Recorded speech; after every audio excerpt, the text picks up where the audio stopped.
નમસ્કાર દર્શક મિત્રો, હું જીગર દેવાણી આપ સૌનું સ્વાગત કરું છું ચર્ચા છડે ચોકમાં.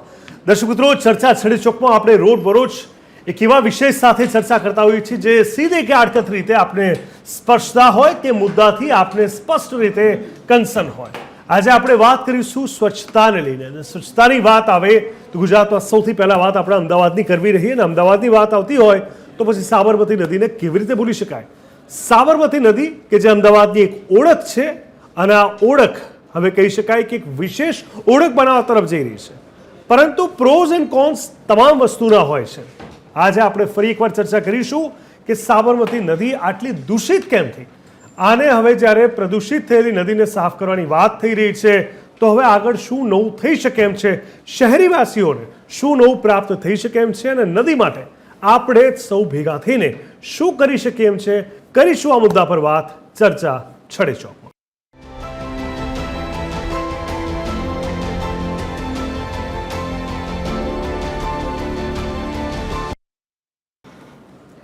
અમદાવાદમાંથી વહેતી સાબરમતી નદી પર વાસણા ખાતે ખાસ કહી શકાય કે બેરેજ બનાવવામાં આવ્યું, અને બેરેજના દરવાજાના રિપેરિંગ અને ઉપરવાસમાં માટીના રેમ્પની કામગીરી હાથ ધરવામાં આવશે.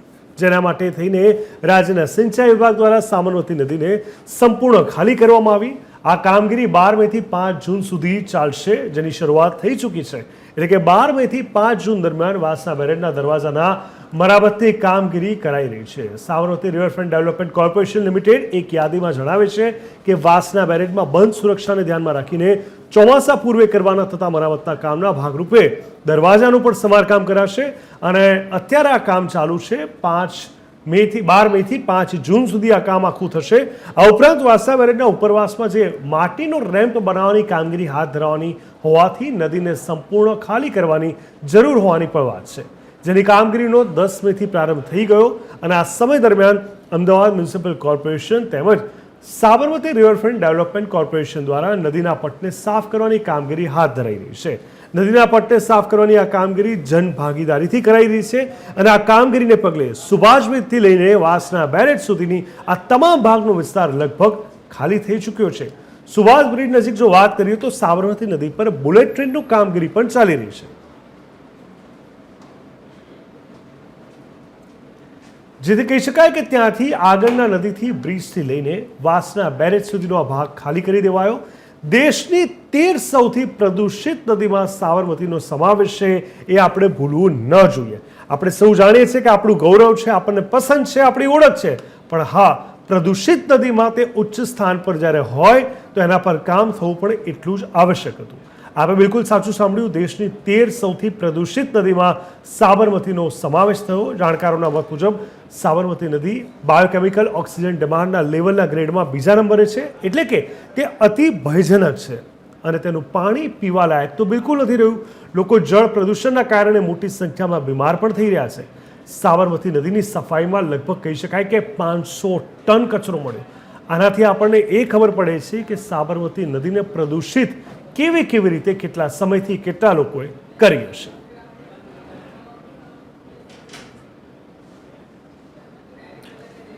તો ગ્રાફિક્સના માધ્યમથી સમજવાની કોશિશ કરીએ. સાબરમતીને સાફ કરવાની જે પ્રક્રિયા છે, ઝુંબેશ દરમિયાન પ્રથમ દિવસે 70 ટન કચરો નદીમાંથી બહાર કાઢવામાં આવ્યો. દેશની પ્રદૂષિત નદીઓમાં બીજા નંબરે સાબરમતી નદી હોવાની વાત સામે આવી છે. પાણી ખાલી કરવામાં આવતા રેતીમાં સમાન કદના ખાડા રચાતા સ્થાનિકોને ખૂબ જ કુતૂહલ સર્જાયું હતું. સાબરમતીને સાફ કરવાની પ્રતિક્રિયાની આપણે જ્યારે વાત કરી રહ્યા છીએ ત્યારે લગભગ કહી શકાય કે 45,000 લોકો સાબરમતી સફાઈ અભિયાનમાં જોડાયા છે. 446 મેટ્રિક ટન કચરો અત્યાર સુધીમાં દૂર કરાયો હોવાની પણ વાત સામે આવી છે.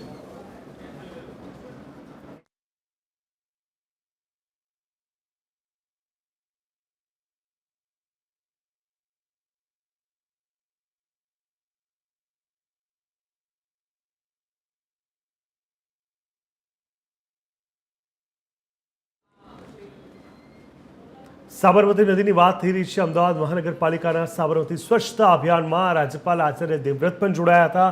આ સાબરમતી સ્વચ્છતા અભિયાન તારીખ 15 મેથી 5 જૂન સુધી ચાલશે. અત્યાર સુધી લગભગ 57,000થી વધુ લોકો સફાઈ અભિયાનમાં જોડાયા. શરૂઆતમાં 45,000નો આંકડો હતો, લોકો ઘણા વધી ગયા, અને એમ કરતા લોકો ખૂબ જ ઉત્સાહથી તેમાં જોડાઈ રહ્યા છે. સ્વાભાવિક રીતે જે રીતે મેં કીધું કે આપણા સૌની એક ઓળખ છે, આપણા સૌનું ગૌરવ છે અને આપણે જે પણ બહારથી આવતા હોય તેને આપણે ફરવા લઈ જતા હોય, પરંતુ આ પ્રકારની સાબરમતી નદી હોય તો આપણે સમજવું જોઈએ કે તે ન ચાલે. ત્યારે 57,000થી વધુ લોકો સફાઈ અભિયાનમાં જોડાયા છે. 446 મેટ્રિક ટનથી વધુ કચરો અત્યાર સુધી નિકાલ કરવામાં આવ્યો છે. मैं प्रति मास राजभवन से गुजरात के किसी न किसी गांव में, शहर में स्वच्छता अभियान महीने में एक बार जरूर चलाता हूं.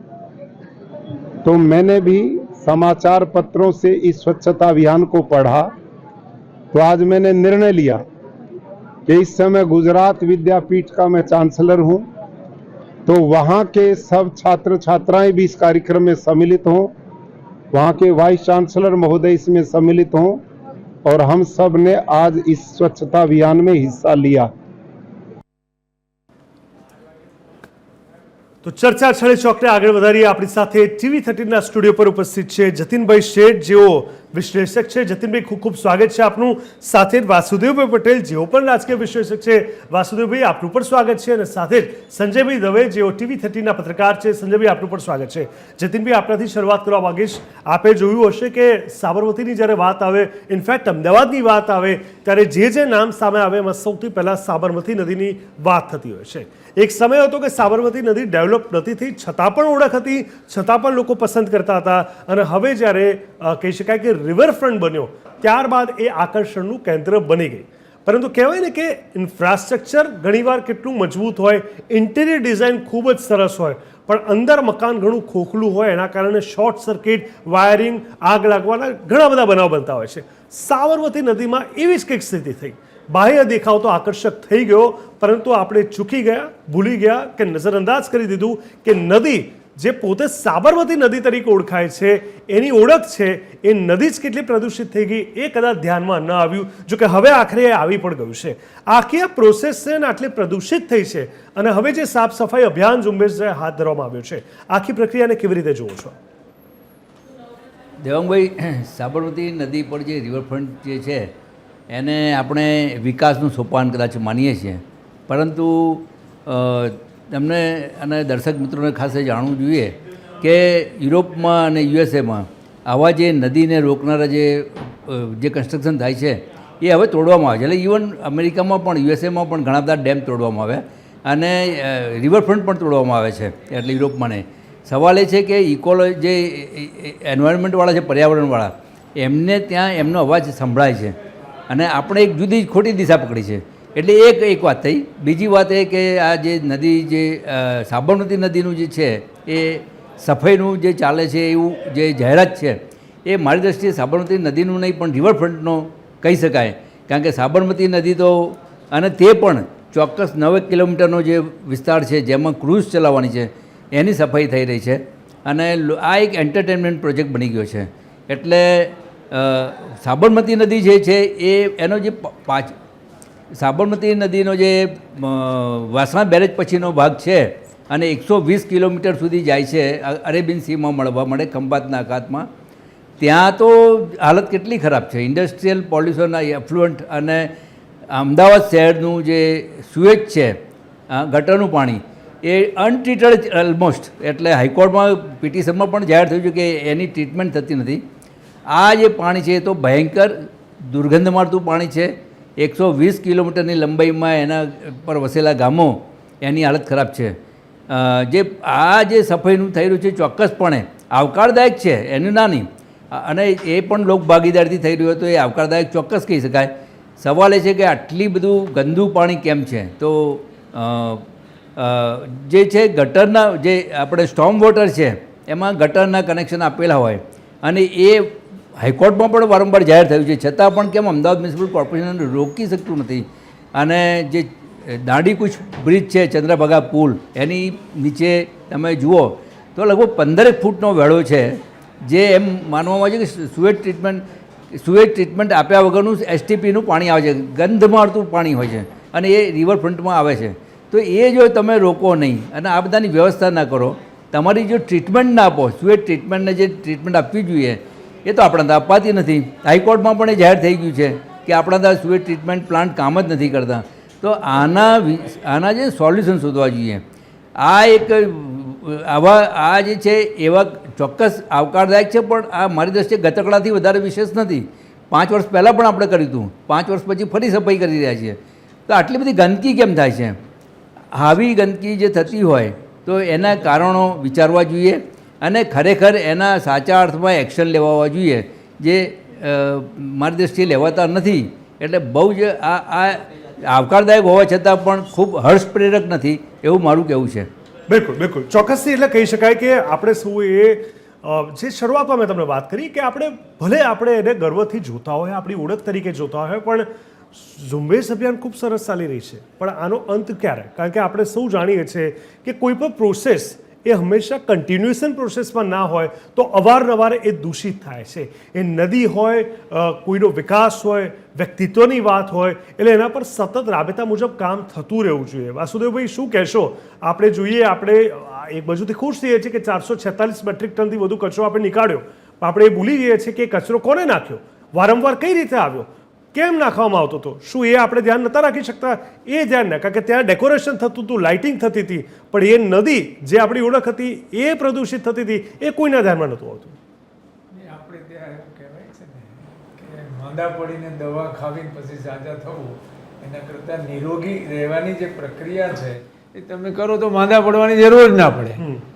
નદીઓનું પણ એવું છે કે નદીમાં કચરો જે ઠલવાય છે એ બધાને ખબર છે, ઘણાને આપણા કદાચ વ્યુઅરને પણ એમને પણ ખબર હશે, કદાચ નહીં ખબર હોય કે પાણીની 2 લાઈનો હોય છે. એક પાણી આપણે જે ગટરની કહીએ છીએ અને બીજી વરસાદના પાણીની લાઈન હોય છે. આ 2 લાઈનો જુદી હોય છે. મોટે ભાગે અમદાવાદમાં 2 લાઈનો ક્યાંક ને ક્યાંક જોડાયેલી જ હોય છે, અથવા તો ગટરના પાણી જે વરસાદના પાણીની પાઇપલાઇનમાં જોડાયેલા હોય છે. એટલે આખી જે પ્રોસેસ જે છે, તમે સાબરમતી નદીને લગભગ આખી નદી તો નથી, ખાલી રિવરફ્રન્ટનો જે ભાગ છે એ ભાગને અત્યારે સાફ કરી રહ્યા છે. હવે ત્યાં જે ગંદુ પાણી એમાં જે ઠલવાય છે, હમણાં જ જતીનભાઈએ કીધું, મેં પણ એ જોયું છે, તો એ જે સ્થિતિ છે આખી, એ સ્થિતિ ગંદુ પાણી ઠલવાનું બંધ ના કરો અને તમે સાફ કરો અને એ ગંદુ પાણી આવે છે એટલે તો કચરો આવે છે નદીમાં. ને કે સાબરમતીમાં નદીમાં જો ખાલી નર્મદાનું અથવા તો ઉપરની વરસાદનું જ પાણી આવતું હોય તો આટલો બધો કચરો ક્યાંથી આવે? એટલે કુલ મળીને કચરો નાખવાનો, 5 વર્ષે કાઢવાનો.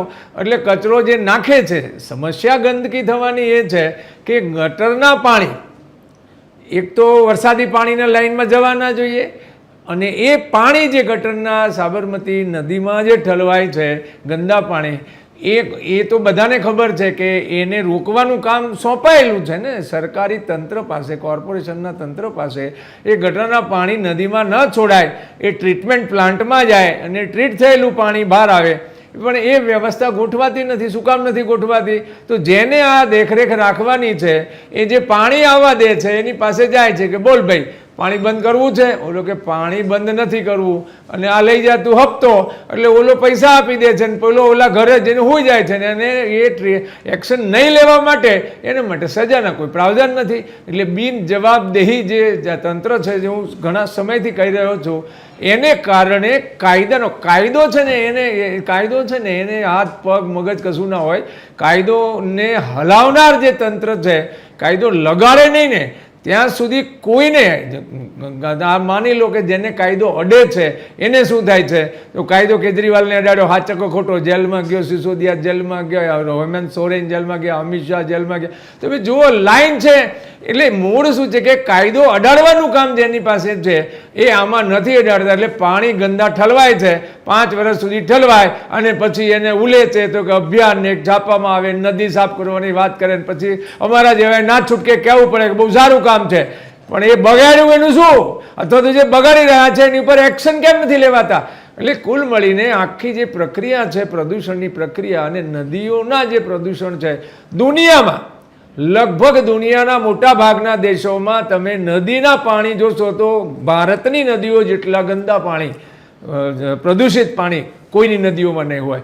કારણ કે આપણે ત્યાં તંત્ર રોકતું જ નથી, પૈસા લઈને કચરો નાખવા દે છે. ટ્રીટ કરવું ઉદ્યોગવાળાને ખબર છે, એમને એનો પાર્ટ હોય છે, અને પાર્ટની એની વસ્તુની કિંમતમાં પણ ઉમેરે છે, પણ નફામાં એ બધું લઈ જાય છે ને ટ્રીટ કર્યા વગરનું પાણી ગમે ત્યાં ગટરોમાં છોડે છે, ગમે ત્યાં કૂવા કરીને નીચે ઉતારી દે છે.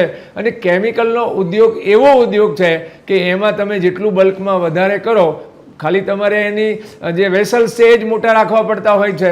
અને બીજું નફાનું પ્રમાણ એટલું બધું વધી જાય છે કે 5 વર્ષમાં માણસ કરોડપતિ થઈ જાય છે. એટલે કુલ મળીને એ જે પ્રક્રિયા છે કેમિકલના ઉદ્યોગની, એ પણ આમાં બહુ જ અનુકૂળ પડે છે. અને કેમિકલવાળો છે એમાંથી 2% અધિકારીને આપી દે તો એને તો મોજ મજા છે. અને બીજું સૌથી વધારે જે ખરાબ ચીજ એ છે કે જે કેમિકલ લોકો નાખે છે, અથવા તો ગટરના પાણી જે આવી રહ્યા છે એ નાખનાર, એ કેમિકલ નાખનાર એ વિચારતો નથી કે હું આ શું પાપ કરી રહ્યો છું. મોટામાં મોટું લોકોની હેલ્થ સાથે ચેડા કરવા મોટામાં મોટું પાપ છે. સુએજ ટ્રીટમેન્ટ પ્લાન્ટ તમે જુઓ પીરાણા વગેરેમાં જે છે, પાણી જ ટ્રીટ થતું નથી. ઈમણામ મોટા ભાગનું 50%-60% પાણી ઈમણામ સીધું સાબરમતીમાં નાખી દેવામાં આવે છે.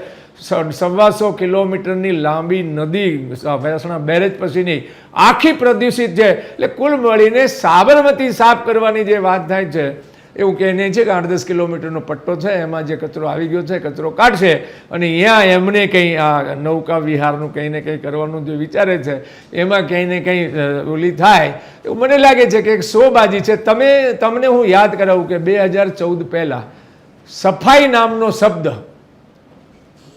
મુખ્યમંત્રી હતા એ વખતે એમના મોઢે તમે ક્યારે સાંભળ્યો હતો? નહીં સાંભળ્યો હોય. આજે વાત થાય છે જે લેટ્રિન બનાવવાની, દુનિયાભરમાં પ્રખ્યાત થઈ રહ્યું છે ભારત લેટ્રિન બનાવવા માટે, એની વાત 14 પહેલાં ક્યારે ગુજરાતમાં સાંભળી હતી તમે? ના. કેશુભાઈ ચૂંટણી લડ્યા ત્યારે કેશુભાઈએ કીધું હતું આ કે શૌચાલય હોવા જોઈએ આ તે વગેરે. બાકી સ્વચ્છતાની વાત જ નહોતી. અને 14 પછી શું ખબર શું ચાલ્યું છે ખબર નહીં. તો જાહેરાતોમાં પૈસા, મોટા ભાગના પૈસા સ્વચ્છ ભારત અભિયાનની વાત કરું, એવી મુહિમની વાત કરું, યોજનાઓની વાત કરું, અને એને લઈને જે એફર્ટ્સ કરવામાં આવી રહ્યા છે, મોટા મોટા સેલિબ્રિટીઝ જોઈન થઈ રહ્યા છે, તો આપણે એને નકારાત્મક ધોરણે પણ ન લેવું જોઈએ ને. સવાલ નકારાત્મક, મેં તમને પહેલા લોકોને એનાથી પ્રેરણા મળતી હશે ને. હું તો કહું ચલો 5%, 10%, 7%, પણ જેટલા લોકોને હવે એ સેન્સ ધીરે ધીરે ડેવલપ થઈ રહી છે કે આપણે ગમે ત્યાં કચરો ન ફેંકવો, ગમે ત્યાં ગંદકી ન કરવી, અને થોડું ઘણું પણ ધ્યાન રાખશે. ટીપે ટીપે જ સરોવર ભરે આપણે આમ પણ કહેતા હોઈએ, તો પછી એમાં ખોટું શું છે? સવાલ ખોટા સાચાનો છે નહીં. સવાલ એવો છે કે તમે જે કંઈ પ્રક્રિયા કરો છો એમાં તમે ખરા અર્થમાં કેટલા નાણાં તમે સ્વચ્છતા કરવામાં ખર્ચો છો અને તમે વાહવાહી મેળવવામાં કરો છો. આ બંને તો તમારે હિસાબ તો લગાડવો પડે ને. હિસાબ અમે નહીં લગાડીએ તો કોણ લગાડશે? કુલ મળીને વાત એવી છે કે કામ સારું થતું હોય તો મેં પહેલાં પણ કીધું કે અમારે કહેવું પડે છે. વાસ્તવમાં જ્યારે કમ્પેરિઝન કરવા નીકળીએ ત્યારે 70 થી 80% નાણાં છે એ વાહવાહીમાં અને એમાં જતા રહે છે. 20%નું કામ થતું નથી. તમે જે કહી રહ્યા છો આપણે વિષયથી થોડા અલગ જઈ રહ્યા એવું મને લાગે છે, પણ આપણે સમજવું પડશે કે હરીફ ફરીને અત્યારે જ્યારે વાત સાબરમતીની કરી રહ્યા છે, સંજયભાઈ મારે આ તમને પૂછવું છે કે જે થઈ ગયું એ તો થઈ ગયું, અને એ આપણી ભૂલ છે, આપણે સ્વીકારવું જોઈએ. કોઈ પણ ભોગે આપણે માત્ર વખાણ જ કરીએ એ વાત ઠીક નથી. અચ્છા, ગમે તે ભોગે આપણે ક્રિટિસાઇઝ કરીએ એ વાત પણ ઠીક નથી. પ્રોસેસ થઈ રહી છે, સફાઈની પ્રોસેસ થઈ રહી છે, which is absolutely good thing. પણ હવે કારણ કે આજુબાજુના વિસ્તારોમાં જ્યાં ગંદકી થઈ રહી છે, વર્ષોથી થઈ રહી છે, પ્રદૂષણ ફેલાઈ રહ્યું છે, ફેક્ટરીઓ છે, ખોટા પાણી એ બાજુ, ખોટી ગંદકી એ બાજુ જાય છે, એની વ્યવસ્થા જો ન કરવામાં આવી, એટલે જે કારણ બન્યા છે ગંદકી માટેના એ કારણને નહીં અટકાવવામાં આવ્યા, તો આનું તો વારંવાર પુનરાવર્તન થશે. જેટલી પણ વાર નવી વાર કરશે એકડેકથી જ શરૂ કરવું પડશે. તો તમને શું લાગે છે કે વ્યવસ્થાના ભાગરૂપે શું શું નવા પગલાં લેવા જોઈએ જેથી કરીને સાબરમતી નદી હંમેશા માટે સ્વચ્છ રહે? બિલકુલ જીગર, આપણે જે રીતે આજે ચર્ચા કરી છે સાબરમતી નદીની, સાબરમતી અમદાવાદની ઓળખ છે, પણ 4 ઓગસ્ટ 2022 લોકસભાની અંદર જ્યારે ચર્ચા થઈ ત્યારે દેશની 351 નદીઓમાંથી 20 નદી ગુજરાતની છે પ્રદૂષિત. આ પ્રદૂષિતનો આંકડો છે જે 20 નદીઓ ગુજરાતની પ્રદૂષિત છે, અને એમાંની આ એક સાબરમતી છે. બેટી બચાવો અભિયાન ચાલે છે આપણે ત્યાં ખૂબ સંવેદનશીલ સાથે, અને દેશની અંદર એ અભિયાન સફળ પણ થયું છે, રાજ્યની અંદર સફળ થયું છે. ત્યારે એટલું કહી શકાય કે સાબરમતી જે છે એ કુંવારિકા છે, એ પણ એક બેટી છે. એનું પણ ધ્યાન રાખવું એટલી જ ફરજ છે આપણી જેટલી અન્ય નદીઓને કે અન્ય જગ્યાએ આપણે કરીએ છીએ.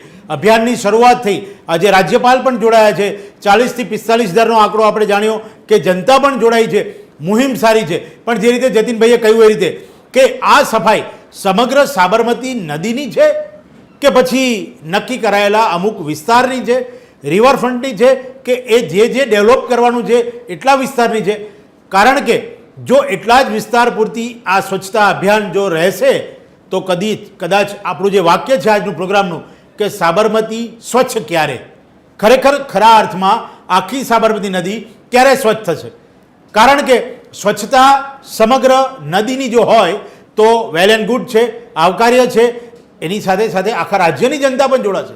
કારણ કે સાબરમતીથી લઈને અહીંયા ગાંધી આશ્રમથી લઈને જે ખંભાત સુધીનો જો આખો પટ્ટો છે, જે રીતે કહ્યું એ રીતે કે જેમાં ગંદકી કેટલી બધી ખદબદે છે, અનેક ફેક્ટરીઓના પાણીઓ અંદર જાય છે.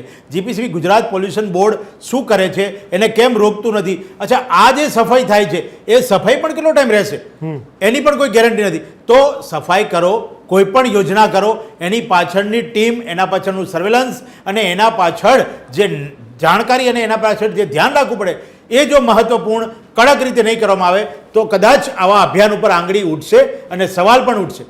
બિલકુલ વાત સાચી છે, કારણ કે આપણે હંમેશા પ્રોસેસને સમજવાની કોશિશ કરીએ છીએ ત્યારે ઘણી બધી વસ્તુને આપણે ચૂકી જતા હોય છે. હવે જતીનભાઈ, કારણ કે આપણે સાબરમતીની વાત કરી અને ભારતમાં બીજા નંબર પર પ્રદૂષિત, આમ તો ઘણા બધા નંબર છે, 13 આંકડા સંજયભાઈએ પણ આપ્યા, પણ બીજા નંબરની પ્રદૂષિત એ દર્શાવે છે કે પ્રદૂષણના સ્તરની જો આપણે વાત કરીએ ને તો આઉટ ઓફ ધ વે જઈને કહેવાય કે એક તમામ સીમા મર્યાદાને ઓળંગી ચૂક્યું છે. અને એ માત્ર કૃત્રિમ રીતે જ ના થાય, કુદરતી રીતે પણ થાય, કૃત્રિમ રીતે પણ થાય, પણ એમાં ઘણા બધા ફેક્ટર ક્યાંક ને ક્યાંક હશે આ ગંદકીને લઈને. જેમ કે લોકો ગમે તે કચરો કરે છે, લોકો ગમે તે ફેંકે છે, એની જાળવણી નથી થતી, આજુબાજુની ફેક્ટરીઓ, પ્રદૂષણ, ઘણી બધી વસ્તુ આવી ગઈ. તો હવે આના માટે કોઈક કહેવાય કે વહીવટી ક્ષેત્રે કોઈક માર્ગદર્શિકા બહાર પડવી જોઈએ અને ડૂઝ એન્ડ ડોન્ટ જે કહેવાય ને કે આટલી વસ્તુ આટલા વિસ્તારમાં ન હોય, આટલી વસ્તુ આ વિસ્તારમાં હોવી જોઈએ, આ રીતે ટ્રીટ થાય, એવું કંઈક લાગે છે કે એના પર આગળના સમયમાં કોર્પોરેશન કામ કરશે? અત્યાર સુધીનો જે આપણે જોઈએ એમનો રિપોર્ટ જોઈએ તો આપણને એ કોઈ શ્રદ્ધાઈ બેસતી નથી કે આવું કંઈ થઈ શકે. બીજું, માર્ગદર્શિકા બનાવવાથી નહીં પણ ખરેખર જે કાયદાનું અમલીકરણ થવું જોઈએ એ જ્યાં સુધી ન થાય ત્યાં સુધી નદી કે શુદ્ધ થવાની નથી. આજે કરોડો રૂપિયા સાબરમતીના નામે ખર્ચાયા છે પણ એ શુદ્ધિકરણ શક્ય નથી. એટલા માટે શક્ય નથી કે તમારા કાયદેસરના કોઈ પગલાં જ લેતા નથી. જે લોકો અને આમાં સરકાર અને લોકોની આમ જો મિલીજુલી છે. આજે ઇન્ડસ્ટ્રી જે વસુદેવભાઈ વાત કરી કે જે આગળની નદી છે વાસણા બેરેજ પછીની જે 120 કિલોમીટરની જે મેં વાત કરી, વાસુદેવભાઈએ વાત કરી, તો એમાં તો જે ઇન્ડસ્ટ્રીનું જે પોલ્યુશન છે એને અટકાવવું બહુ સહેલું છે. પણ અને આપણું ટ્રીટમેન્ટ પણ નથી તો મ્યુનિસિપલ કોર્પોરેશન અને સ્યુઅર ટ્રીટમેન્ટ પ્લાન્ટ કામ કરતા. કે જ્યારે હાઈકોર્ટમાં પિટિશન થઈ ત્યારે બહુ ખુલીને બહાર આવ્યું કે એના ટ્રીટમેન્ટ પ્લાન્ટ કામ કરતા નથી. અને જે ગ્યાસપુર, પીરાણા પાસે જે ગ્યાસપુર છે ત્યાં ગ્યાસપુરમાં તો ઇન્ડસ્ટ્રીયલ એફ્લુઅન્ટ નદીમાં ઠાલવવાની આખી પેલી જે નાખેલી જ છે મેગા પાઇપલાઇન, એ જે ઉદ્યોગોએ નાખી છે અને સરકારે એમાં 70% જેટલો ફાળો આપે છે. એટલે આપણા જ પૈસા છે, નાગરિકોના જ પૈસા છે અને એના કારણે જે બેનિફિટ મળ્યો એ ઉદ્યોગોને, પણ એનો ઉપયોગ ખરેખર કરતા નથી. કોમન એફ્લુઅન્ટ ટ્રીટમેન્ટ પ્લાન્ટ છે નરોડા, વડવ, વટવા, નારોલમાં, એ ટ્રીટમેન્ટ પ્લાન્ટ કે પોતાના વર્ષ 10 વર્ષ સુધી સતત લખ્યું છે કે આ ટ્રીટમેન્ટ પ્લાન્ટમાં ટ્રીટમેન્ટ થતું જ નથી. સવાલ એ છે તો આ ટ્રીટમેન્ટ કેમ થતું નથી? અને હવે તો જીગરભાઈ, હવે ટ્રીટમેન્ટ માટેની સારામાં સારી ટેકનોલોજી ડેવલપ થઈ છે. પહેલાં એમ કહેતા હતા ઇન્ડસ્ટ્રીઝવાળા, 2000 જ્યારે કોર્ટમાં 1995માં 1995માં જ્યારે કોર્ટમાં ગયો કેસ, ત્યારે એ વખતે એમની વાત એ હતી કે અમને ટર્શિયરી ટ્રીટમેન્ટ પોસાય નહીં. ટ્રીટમેન્ટમાં 3 પ્રકાર હોય છે, પ્રાઇમરી, સેકન્ડરી અને ટર્શિયરી. આ ટર્શિયરી ટ્રીટમેન્ટ કર્યા પછીનું પાણી બિલકુલ વાપરવા યોગ્ય હોય છે, એને પી પણ શકાય એટલું ક્લિયર હોઈ શકે. તો આ જે છે ટ્રીટમેન્ટ કર્યા પછીનું પાણી, તમે કોઈ પણ એડવાન્સ કન્ટ્રીમાં જાઓ તો એ આ ટ્રીટમેન્ટ કર્યા વગર પાણી કોઈ પણ વોટર બોડીમાં છોડાય નહીં. અને એ જો છોડવામાં આવે તો એ criminal offence, severe criminal offence ગણવો જોઈએ, કારણ કે સોસાયટી વિરુદ્ધ ક્રાઇમ છે. પણ આપણા ત્યાં એવું કાયદાનું કોઈ અમલીકરણ નથી અને લોકો જે પરેશાન છે એ લોકોની સામે જે ઇન્ડસ્ટ્રીઝવાળા છે કે જે પોલ્યુશન કરે છે એ લોકોની સામે લોકોનો કોઈ અવાજ નથી. મને લાગે છે નોટિસો આપીને છોડી દેવામાં આવતું હશે, બિલકુલ, મસમોટો દંડ વસૂલી કરી દેવામાં આવતું હશે પછી રાબેતા મુજબ. હા, એ તો અને ક્લોઝર બી નામના હોય છે. ક્લોઝર નથી, કંઈ ફરક પડતો નથી, કારણ કે જ્યારે કેગ આટલું 10-10 વર્ષ સુધી સળંગ લખે અને છતાં પણ કોઈ એક્શન ના લેવાય અને પછી આપણે એમ કહીએ, પછી આવા બધા ગતકડા કરવા પડે, તો એનાથી એક જાતનો લોકોમાં એક મેસેજ જાય કે આવું થઈ રહ્યું છે. પણ એનું પરિણામ શું? એ પરિણામ તો જ્યારે જે લોકો સિન્સિયરલી સાંભળે અને સમજે એના માટે એને જ ખબર પડે કે આમાં કોઈ પરિણામ આવતા નથી અને આ ખાલી શો પીસ જેવું છે, ખાલી જાહેરાતો છે એવું છે. બિલકુલ વાસુદેવભાઈ, એટલે આસપાસના ઉદ્યોગો એકમો જે વારંવાર પ્રદૂષણ ફેલાવે છે અને સીધી રીતે સાબરમતીને સ્પર્શે છે, એ લોકોનું પ્રદૂષણ એ જ્યારે સાબિત થયું તો એ લોકોના એકમો સીલ થવા જોઈએ અથવા ઔદ્યોગિક રીતે ભલે ફટકો પડે પણ એ લોકો પર કાર્યવાહી કરવામાં આવે તો એક મેસેજ જાય એવું કહી શકાય. નહીં, વાત તમારી સાચી છે કે જેટલા પણ અત્યારે જ બન્યા છે ને, નવા કાનૂનની વાત તો છોડો, એ કાનૂનનો જો અમલ થાય તો વોટર ટ્રીટ કર્યા વગર નદીમાં નાખી જ ના શકાય. કાનૂન છે, નાખે છે એને પકડીને પૂર દેવો જોઈએ, પણ જેને નાખે છે એની પાસેથી અધિકારી પૈસા લઈને ઘરે જઈને હોઈ જાય છે. એટલે આખી જે સમસ્યા છે એ સમસ્યા કાનૂન પાલનની છે. કોઈ પણ દેશ હોય એ દેશમાં જો કાયદાનું પાલન ના થતું હોય ને તો ત્યાં હંમેશા અરાજકતા જ હોય, આવી જ સ્થિતિ હોય.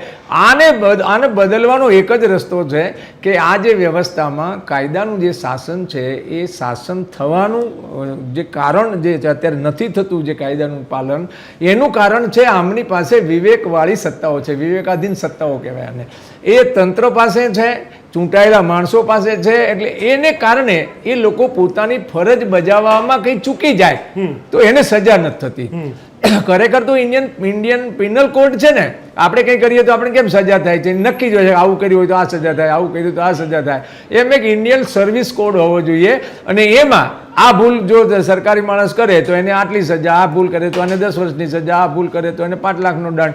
આ જે આખો એક કોડ હોવો જોઈએ તો શું થાય કે એની ઉપર જવાબદેહીતા ફિક્સ થાય. તમને રોકવા માંગીશ, તમે જે કીધું આટલી સજા, હવે જે આર્થિક રીતે સક્ષમ છે ને, મને એવું લાગે છે જે રીતે મારું ઓબ્ઝર્વેશન રહ્યું છે, કદાચ ઘણા બધા એક્સપર્ટ તમારામાંથી સહેમત હશે, એ લોકો હંમેશા આને એક બહુ મોટા હથિયાર તરીકે વાપરે છે. એક્ઝામ્પલ આપું તમને કે જેટલા પણ લોકો ટ્રાફિકમાં રૂલ્સ વારંવાર તોડી રહ્યા છે એ લોકોને ખબર છે કે શું થશે વધુ 500-500 રૂપિયા દંડ. કેટલા એવા લોકો છે દંડ આપીને જતા રહે છે, હેલ્મેટ નથી પહેરતા, પીયુસી નથી હોતું, લાયસન્સ નથી હોતું, ટ્રિપલ સવારી હોય છે, રોંગ સાઈડ હોય છે, બધું જ હોય છે, એક્સ્ટ્રા સ્પીડ હોય છે, અને જેવા પકડે એવું તરત 500 રૂપિયા આપે જતા રહે. જ્યાં પણ આર્થિક વ્યવહાર સાથે કોમ્પ્રોમાઇઝ કરવાની વાત આવે એટલે કે ભ્રષ્ટાચારને ક્યાંક ને ક્યાંક વચ્ચે મૂકી દેવામાં આવે અથવા એ દંડને સાહજિકતાથી લેવામાં આવે, એનો મતલબ એ સ્પષ્ટ થઈ ગયો કે તમારું કરેલું ખોટું કામ કે ગુનો અથવા નિયમ તોડવાવાળી વાત એના કરતાં પૈસાની લેણદેણ મોટી છે, એટલે તમે ગમે તે કરી શકો છો. જો તમે પૈસાનો વ્યવહાર કરી શકો છો તો એ ચાલશે. એટલે મને લાગે છે કે માત્ર દંડ એ પૂરતો નથી, એની સાથે સાથે અચૂક સ્પષ્ટ ધોરણે પગલાં લેવામાં આવે. એટલે કે એવું હોય છે ને કે જે કોર્ટમાં કે આટલી સજા અને આટલા ટાઈમની જેલની જોગવાઈ, આ પ્રકારની કઈ વાત થશે તો જ કદાચ એક્શન આવશે. બાકી પૈસાના ધોરણે તો મોટા ઉદ્યોગો, મને નથી લાગતું કે એ લોકોને 5-50 લાખ રૂપિયાના કારણે એ લોકો બિઝનેસ બંધ કરે અથવા આને ગંભીરતાથી લે. નહીં, મેં જે કીધું ને એ કીધું કે હું જે છે ને પબ્લિકની વાત નથી કરતો. પોલીસવાળો શું કરવા 500 રૂપિયા લઈને 5000નો દંડ હોય ને 500માં છોડી શકે છે? એટલા માટે છોડી શકે છે કે એ છોડી દીધો એને, બરાબર, તો એને ક્યાં સજા થવાની છે? આમાં ગુનો લગાડવાનું કામ જેની પાસે છે એ ગુનો લગાડે કે ના લગાડે એને કાંઈ નથી ફેર પડતો. એટલે પૈસા મળતા હોય તો ના લગાડે, ના મળતા હોય તો લગાડી દે. એટલે જેને ન લગાડવાનું એને પણ લગાડી દે છે. એટલે કુલ મળીને કાનૂન જે લાગુ કરવો જોઈએ, જેને કાનૂન છે એની પ્રક્રિયા છે FIR વગેરેથી ચાલુ થતી કરવી જોઈએ, એ તંત્ર નથી કરતું ને એ નહીં કરવા માટે તંત્રને સજા નથી થતી. મૂળ વાત આવી છે કે તંત્રને જ્યાં સુધી દંડવામાં ન આવે, એટલે કે દંડો એને તમે સજા કરો, દંડ લો એની પાસેથી, એ ન થાય ને ત્યાં સુધી તને નોકરી ન જાય, ત્યાં સુધી તંત્ર છે ને એ નફ્ફટ થઈ જાય. અત્યારે નફ્ફટ તંત્ર છે, એને કાંઈ જાડી ચામડીના, એને બધાને ખબર છે કે અત્યારે સ્થિતિ એવી થઈ ગઈ છે કે સરકારી તંત્રમાં જે લોકો કામ કરે છે એ લોકોને માટે ગમે તેવું લોકો વિચારતા હોય તો પણ એમને કોઈ અસર થતી નથી. એમને તો પૈસો મારો પરમેશ્વર ને હું પૈસાનો દાસ, પૈસા મળતા હોય એટલે જે કંઈ કરવા તૈયાર થઈ જાય એવી સ્થિતિ છે.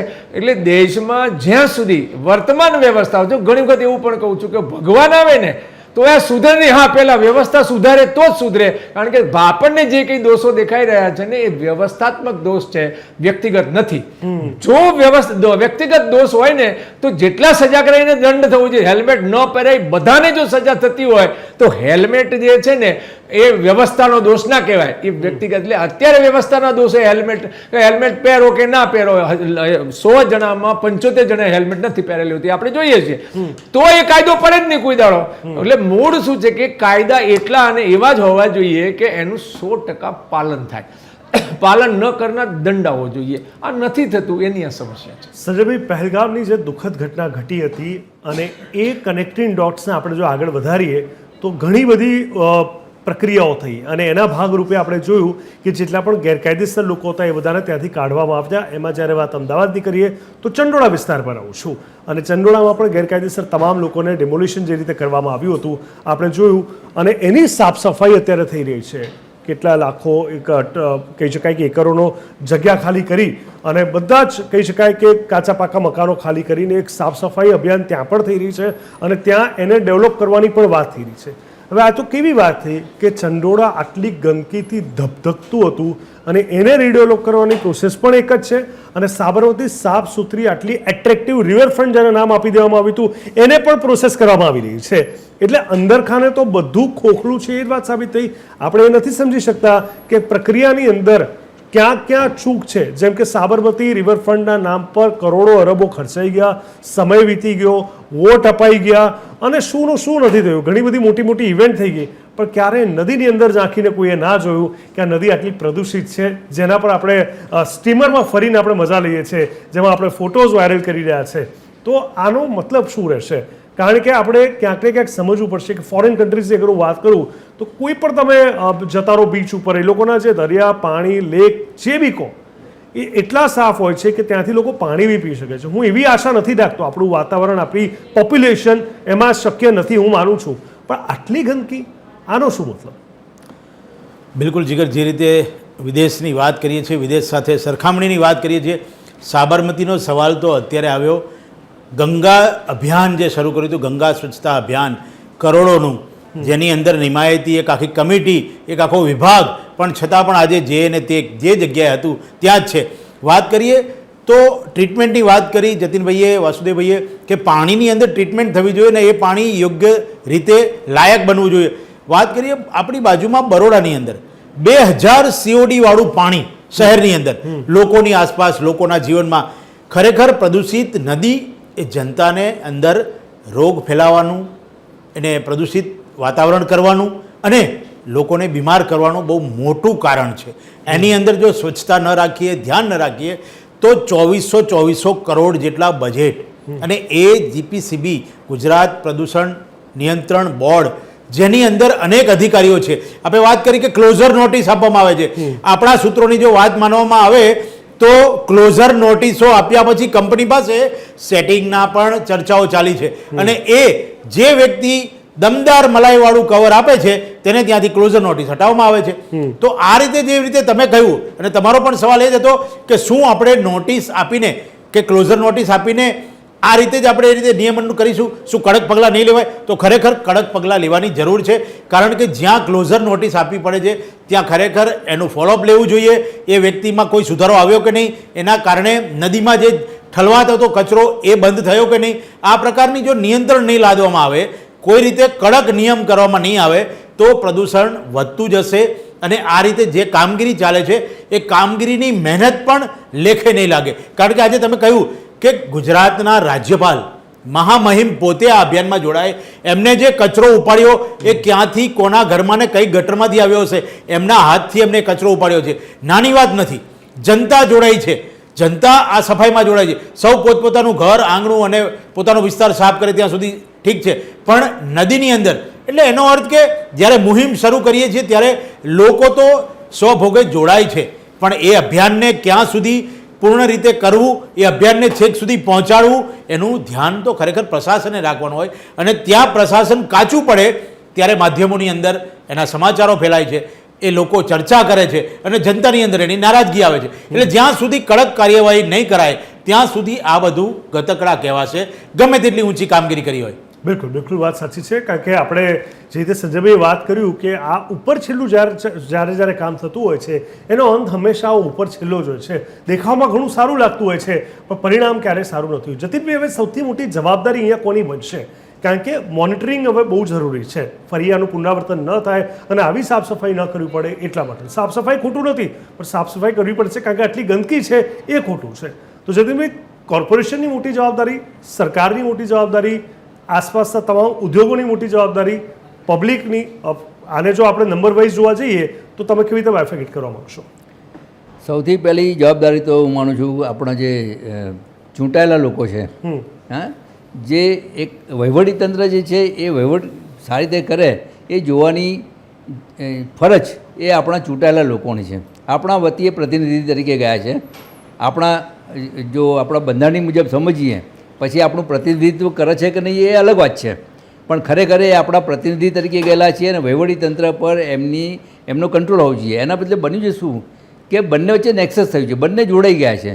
એટલે પૈસા બનાવવામાં બંને સાથે છે. જે વાસુદેવભાઈએ કહ્યું કે ભાઈ આ વહીવટીતંત્રના લોકો પૈસા ખાય છે પણ એમને ઉપરથી રક્ષણ મળે છે અને એમાં ભાગ બટાઈ હોય એ સ્વાભાવિક છે. તો એના કારણે આ બધું થતું હોય છે. હવે લોકો જે છે એ લોકોએ પણ સમજવું પડશે નાગરિક તરીકે. જ્યારે આપણે આપણા મતનો અધિકાર વાપરતા હોઈએ ત્યારે વોટ્સએપ યુનિવર્સિટી દોરવાઈને નહીં પણ પોતાની રીતે વિચારવું જોઈએ. જે આપણે અત્યારે ચર્ચા કરીએ છીએ કે શા માટે આ બધી વારંવાર આપણી નદી આટલી બધી પ્રદૂષિત હોય. આપણે એક બાજુ વાત કરીએ હિન્દુ સંસ્કૃતિની, આપણે વાત કરીએ કે નદી આપણી લોકમાતા છે. તો કઈ લોકમાતા? તમે પરદેશમાં જાઓ એને લોકમાતા નથી કહેતા, છતાં પણ કેટલું સ્વચ્છ પાણી હોય છે. અને આપણા ત્યાં આટલી બધી ગંદકી નદીમાં હોય તો એ અને આટલા વર્ષો સુધી અને છતાં પણ આપણે આવી રીતે આવા બધા સફાઈ અભિયાનના ગતકડા કરવા પડે છે. એ કેમ કરવા પડે છે? શા માટે? એની શરમ કેમ નથી? આપણા જે નેતાઓ છે એમને શરમ કેમ નથી? એ સવાલ છે. લોકોએ આ દિશામાં પણ વિચારવું જોઈએ. અને તો જ મને લાગે છે કે જ્યાં સુધી આપણે એક વખત હતો ઈસવીસન 1200 પહેલાં કે આપણે દુનિયામાં સૌથી વધારે સંસ્કૃત હતા, સિવિલાઇઝ સોસાયટી હતા. આજે મને લાગે છે કે આપણે અત્યારે દુનિયાની સરખામણીમાં જોઈએ તો મોસ્ટ અનસિવિલાઇઝ સોસાયટી છે. આપણે જે સોસાયટી તરીકે આપણા માટે શરમજનક છે કે આવી નદીઓ જેને આપણે લોકમાતા કહેતા હોઈએ, આપણી સંસ્કૃતિમાં લોકમાતા કહેતા હોય, આપણા જે નેતાઓ છે એ જે સંસ્કૃતિની વાત કરે છે, હિન્દુ સંસ્કૃતિની વાત કરે છે અને છતાંય એ લોકો જો તો એમને દોગલાપન છે, એટલે ડબલ સ્ટાન્ડર્ડ છે. વાતો કંઈક કરવી, અમલમાં કંઈક કરવું. તો આ જે સવાલ છે એ જો નદીને સ્વચ્છ કરવી હોય તો એના જે કાયદા છે એનો પૂરેપૂરો અમલ થવો જોઈએ. અને એમાં જે આપણે ચૂંટાયેલા જે છે તંત્ર છે એણે પૂરેપૂરું પોતાની જવાબદારી અદા કરવી જોઈશે. તો વહીવટીતંત્ર પાસેથી એમણે કામ લેવું પડશે અને તો પછી લોકો પણ પોતાની ફરજ અદા કરતા થશે. આજે કાયદાનો કોઈનો ભય જ નથી. તમે જેમ કીધું એમ પૈસા આપીને છૂટી જવાય છે, પછી ઇન્ડસ્ટ્રીઝવાળા હોય કે પછી રસ્તા પરનું ટ્રાફિક હોય. તો આ જે પરિસ્થિતિનું નિર્માણ થયું છે એ પરિસ્થિતિ આપણને ક્યાં લઈ ગઈ છે. આજે દેવાંગભાઈ, હું એમ કહું કે જે રસ્તા પર જે તમે આની વાત કરી કે જ્યારે હેલ્મેટ વગરની, ત્યારે મારું એમ કહું છું કે જે લોકો જે કેટલી બધી ખરાબ પરિસ્થિતિ છે કે તમે કહો અકસ્માત થયા પછી હિટ એન્ડ રનના કેટલા કેસ બને છે, કોઈને સજા થઈ એ બને બતાવો, ક્યાં સજા જ થતી નથી. તો પછી એના કારણે વધારે દુર્દશા થતી જાય છે. મને લાગે છે સંજયભાઈ આમાં કંઈક કહેવા માંગે છે. સંજયભાઈ, શું કહેવા માંગો છો તમે આ મુદ્દા પર? 1974 પાણી એક્ટનો કાયદો છે. જતીનભાઈને અને વાસુભાઈને બંનેને ખબર હશે. આ કાયદા મુજબ નદીની અંદર પ્રદૂષિત પાણી છોડનારને કડકમાં કડક કાર્યવાહી થાય છે. આ કાયદો ક્યાં છે અત્યારે? કેમ એનો અમલ કરવામાં આવતો નથી? કેમ એના ઉપર કાર્યવાહી કરવામાં આવતી? કેમ એના નિયમ અનુસાર એની અંદર લોકોને ફક્ત નોટિસ આપીને છોડવામાં આવે છે? તો જ્યાં સુધી કડક રીતે કાયદાનું પાલન નહીં કરવામાં આવે ત્યાં સુધી આ પ્રકારની પરિસ્થિતિ રહેશે. અને જીગરભાઈ, વસ્તુ તો એ છે કે નદી જેની પૂજનીય કહેવાય છે, હિન્દુ સંસ્કૃતિની અંદર નદી, ગાય અને વૃક્ષ અને પૂજનીય ગણાય છે. તો નદીની અંદર તમે આ રીતે ગંદકી કઈ રીતે ફેલાવી શકો? તમારા કરોડો રૂપિયાના વ્યવસાયને, અને એ ચલો તમે વ્યવસાય કરો છો એટલે કદાચ તમારી આંખે પટ્ટી બાંધી હશે, પણ જે નિયંત્રણ બોર્ડ છે, જેને આનું ધ્યાન રાખવાનું છે, જેને આનો અમલ કરાવવાનો છે, એ લોકોની આંખે પટ્ટી કેવી રીતે બાંધી છે? જનતાની પાસેથી ભણીને જ્યારે પોતે હોદ્દા ઉપર બેસે છે, જેને આ જવાબદારી સંભાળવાની છે, એ લોકો જ્યારે કાયદાનું પાલન નથી કરાવતા ત્યારે આ પરિસ્થિતિ ઊભી થાય છે. અને રાજનેતાઓ તો ફક્ત કોઈ પણ રીતે એ જનતાની સુધી જ્યારે પોતાની યોજના લઈ જાય છે તે પહોંચી કે નહીં. આપણે ફરી પાછું એને યાદ કરવું પડશે કે રાજીવ ગાંધી કહેતા કે હું રૂપિયો મોકલું છું ને 15 પૈસા જનતા સુધી પહોંચે છે. તો યોજનાઓ તો તમે કરી, પણ એ યોજનાઓને અમલમાં લીધી કે નહીં? યોજનાઓ અમલમાં નથી લેવાતી, કદાચ એનો અમલ નથી થતો, તો એના નિયમ જે તોડી રહ્યા છે એના ઉપર કાયદેસર કાર્યવાહી કરવામાં આવે છે કે કેમ? આનું ધ્યાન કોણ રાખશે? સરકાર તો ત્યાં જવાની નથી. મંત્રીઓએ આયોજન કર્યું છે, વિભાગો બનાવ્યા છે, નિયમો બનાવ્યા છે, પણ નિયમોના પાલન માટે જે કમિટી બેઠી છે અને જે રીતે કહ્યું એ રીતે સ્થાનિક લોકો, સ્થાનિક નેતાઓ જે રીતે વાયદાને વચન આપીને લોકોની પાસેથી મત મેળવે છે, એ લોકો શું કરે છે પોતાના વિસ્તાર? આજે વાત કરીએ તો સમગ્ર અમદાવાદની જેટલી બેઠકો છે એ તમામે તમામ વિધાનસભાના એમએલએની વાત કરીએ, કોર્પોરેટરોની વાત કરીએ તો તમામની જવાબદારી આવે છે સાબરમતી નદી. બિલકુલ સાચી વાત. અને ત્યારે કેમ એ લોકો કોઈ આગળ નથી આવતા અને આ સ્વચ્છતા અભિયાન જેવું એક નવું આખું તૂત ઊભું કરવું પડે છે અને ત્યારે લોકો અભિયાનની અંદર જોડાય છે? હું તો કહું છું આ અભિયાન તો રેગ્યુલર હોવું જોઈએ. ત્યાં સુધી આની સ્વચ્છતા નહીં થાય અને ત્યાં સુધી આપણી પાસે સવાલ એ જ રહેશે કે સાબરમતીને સ્વચ્છ ક્યારે? બહુ સાચી વાત છે. દર્શક મિત્રો, સવાલ છડેચોકના માધ્યમથી પણ આપણે સમજી લઈએ, કારણ કે એ સવાલ ખૂબ અગત્યના છે. મોટાભાગના આપણે ચર્ચા કર્યા છતાં પણ સવાલ છડેચોકમાં સૌથી પહેલો સવાલ કે ભવિષ્યમાં પ્રદૂષણ અટકાવવા માટે કયા પગલાં લેવામાં આવશે? અત્યારે તો જે થઈ ગયું, પણ હવે ભવિષ્યમાં પગલાં તો લેવા પડશે. ત્યારે શું આ સફાઈ પૂરતી છે? ગમે તેટલા ટનની વાત કરીએ, ગમે તેટલા સ્થાનિકોની વાત કરીએ, પણ આ સફાઈ પૂરતી છે કે કેમ? આ એક સવાલ છે. સાથે જ નદીની સમગ્ર લંબાઈનું શું થશે હવે? કારણ કે ફરી એકવાર આટલું જ પ્રમાણમાં પાણી આવવું એ પણ એક મોટો પ્રશ્ન છે. ત્યારે ઇકોસિસ્ટમનું રક્ષણ થવું ખૂબ જ આવશ્યક છે. થશે કે કેમ? અને હા, તો કેવી રીતે? અને અંતમાં એક સવાલ કે સમુદાયની ભાગીદારી શું ભૂમિકા ભજવી શકે છે? કોઈ એકની જવાબદારી છે એવું આપણે ન કહી શકીએ. આપણું શહેર છે, આપણી નદી છે, આપણી વ્યવસ્થા છે, આપણા જ રાજકીય પક્ષો છે, બધું જ આપણું છે. તો પછી જવાબદારી પણ આપણા સૌની હોઈ શકે છે. દર્શક મિત્રો, સાબરમતી સ્વચ્છ ક્યારે થશે તેના પર ચર્ચા કરતા હતા. વાસુદેવભાઈ, હવે જ્યારે કોઈક મોટી મુહિમની વાત આવે છે જે સીધી લોકો સાથે કનેક્ટેડ હોય, જેમ કે આ અત્યારે ઘણા બધા લોકો સહભાગી થયા છે, તો એનો ખૂણો ક્યાંક ને ક્યાંક રાજકારણ સુધી કેમ પહોંચી જાય છે? મારે એ પણ સમજવું છે. મને નથી ખબર કે પહોંચવો જોઈએ કે નહીં. હું તમારી પાસેથી જાણવા માંગીશ, કારણ કે જવાબદારી કોર્પોરેશનની પણ એટલી બને છે, સ્થાનિકોની પણ એટલી બને છે, આસપાસના ઉદ્યોગોની પણ બને છે, પણ રાજકીય ઈચ્છાશક્તિના અભાવ અથવા એમની ઈચ્છાશક્તિના આધાર પર ઘણી બધી વસ્તુ કેમ નિર્ભર થઈ જતી હોય છે? જેમ કે સરકારે આ નિર્ણય ન કર્યો હોત તો કદાચ આ એ જ સાબરમતી નદી હોય જે કદાચ 1 મહિના પહેલાં હતી, તો કદાચ આ બધું ન થયું હોત. તો વારંવાર દરેક વસ્તુ રાજકીય ઈચ્છાશક્તિ પર આધારિત કેમ બની જાય છે?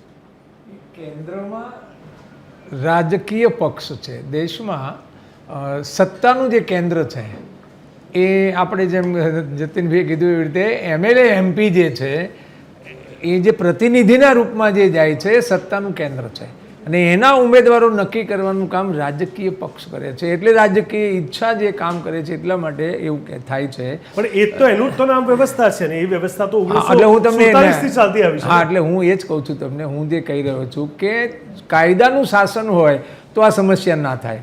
હવે કાયદાનું શાસન કેમ નથી? તો કાયદાના શાસનની 4 શરતો છે. પહેલી શરત છે કે વ્યવસ્થાઓ વિકેન્દ્રિત હોવી જોઈએ. આપણે ત્યાં વ્યવસ્થાઓ કેન્દ્રિત કરી છે અને લોકશાહી કરીએ છીએ. આપણા દેશમાં સંસદીય શાહી છે, લોકશાહી છે નહીં. અને બીજું એવું છે કે લોક ભાગીદારી, સત્તામાં લોક ભાગીદારી હોય છે. આજે 50,000 લોકો આવ્યા છે. આજે 56,000 જે આંકડો કીધો એ 56,000ની પાસે સત્તા હોત તો તંત્ર ક્યાં જાય? મૂળભૂત રીતે લોકશાહીમાં સત્તામાં જે ભાગીદારી હોય લોકોની, એટલે માની લો કે અત્યારે આપણે પ્રતિનિધિ એમએલએ મોકલીએ છીએ, એમપી મોકલીએ છીએ અને પછી એ બધા ભેગા થઈ અને વડાપ્રધાન અથવા મુખ્યમંત્રી બનાવે છે અને પછી એ મંત્રીમંડળ બને છે. મંત્રીમંડળ એ પ્રતિનિધિ નથી આપણો, એ આપણો સેવક છે. વડાપ્રધાન છે આપણો પ્રતિનિધિ છે.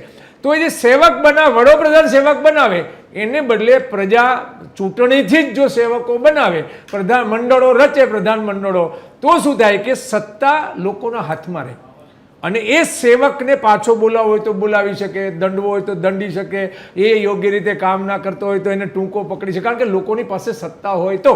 અત્યારે તો લોકો મત આપ્યા પછી અરજદાર થઈ જાય છે અને અરજદારને કોઈ અધિકાર, કોઈ હક કશું હોતું નથી, કારણ કે હવે નાગરિક રહેતો નથી. એટલે આપણા દેશની સમસ્યા છે કે આપણી ચૂંટણી જે છે, જેને આપણે પ્રતિનિધિઓ મોકલવાની કહીએ છીએ ચૂંટણી, એમાં નાગરિકમાંથી એ બની જાય છે અરજદાર. અરજદારનું તો કોઈ સાંભળે જ નહીં. શું કામ સાંભળે છે? અરજદાર પાસે તો કોઈ એની પાસે 5 વર્ષ સુધી એને કોઈ પૂછવાનું જ નથી. ફરી આવશે તો એને કોકને તો, અને જે ઉમેદવારો પસંદ કરે છે પોલિટિકલ પાર્ટીના લોકો પસંદ કરે છે એમાંથી એને કોઈ એકને મત દેવાનો હોય છે એટલે એની પસંદનો ધારાસભ્ય પણ હોતો નથી.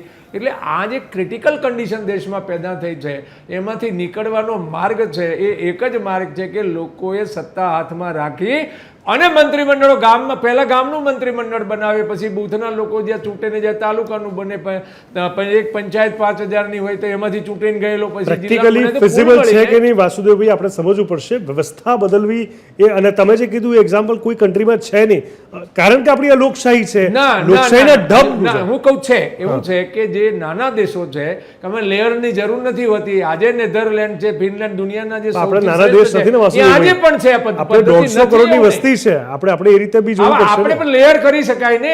આપણે ત્યાં 5 લેયર આમે છે પણ સત્તા ખાલી 2 લોકો પાસે જ છે, કેન્દ્ર અને રાજ્ય પાસે. રાજ્યે પંચાયતોને સ્વાયત્ત કરવી એવું બંધારણમાં 40માં લખ્યું છે આર્ટિકલમાં, પણ રાજ્ય પંચાયત કાનૂન તો બનાવ્યો 93માં, પણ એને પંચાયતોને સ્વાયત્ત ના કરી, એના અંડરમાં રાખ્યો જિલ્લો અને જિલ્લાના અંડરમાં તાલુકોને. એટલે એ છે ને પ્રજાને સ્વાયત્ત કરતા જ નથી. સ્વાયત્ત કરે તો પ્રજા પાસે સત્તા અને કાયદાનું શાસન આવે.